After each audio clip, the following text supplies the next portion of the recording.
Hi friends, இந்த செவ்வாய்க்கிழமை வெள்ளிக்கிழமெல்லாம் விடிய காலையில் எழுந்திரிச்சு பிரம்ம முகூர்த்தத்தில் பூஜை பண்ணால் நல்லதே நடக்குமா? குறிப்பாக நம்ம வேண்டிக்கிட்டதெல்லாம் நடக்குமா? சரி, நாம் ஏன் இதை முயற்சி பண்ணி பார்க்கக்கூடாதுன்னு யோசிக்கும் போதே என் 3 குட்டி வாளுங்களும் நாங்கள் எதுக்கு இருக்கோம் விட்டுருவோமா அப்படிங்கிற மாதிரியே என்னை பார்க்குதுங்க. சாதிக்க பிறந்துட்டாலே சோதனைகள் எல்லாம் வரத்தானே செய்யும். இதுங்க கிடக்குதுங்க சுண்டக்கா பசங்க. எப்படியும் 11 மணிக்கு படுத்து 7 மணிக்கு தான் எழுந்துக்க போகுது. அதுக்குள்ளே நம்ம நினச்ச மாதிரி பூஜையை பண்ணி சாதிச்சலாம் அப்படின்னு நினச்ச போது எழுந்துடுறா கைப்புல்லுன்ற மாதிரி 4 மணிக்கு முன்னாடியே ஷார்ப்பாக எழுந்திரிச்சு வாசல்லேருந்து ஸ்டார்ட் பண்ணுவோன்ட்டு வாசலை திறந்தா, அட முழுக்கருக்கு பிறந்த அரக்கருக்கு அம்மாவே, எங்களை சமாளிக்கிறதே அரிய வகை சாதனை தான்.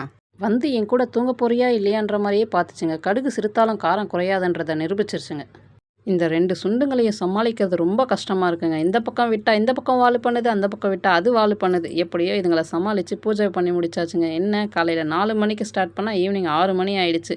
எப்படியோ டைமிங் சரியாக வந்துச்சு. 4:30 to 6. தேங்க்யூ ஃபார் வாட்சிங். வீடியோ பிடிச்சிருந்தா மறக்காமல் சப்ஸ்கிரைப் பண்ணுங்கள்.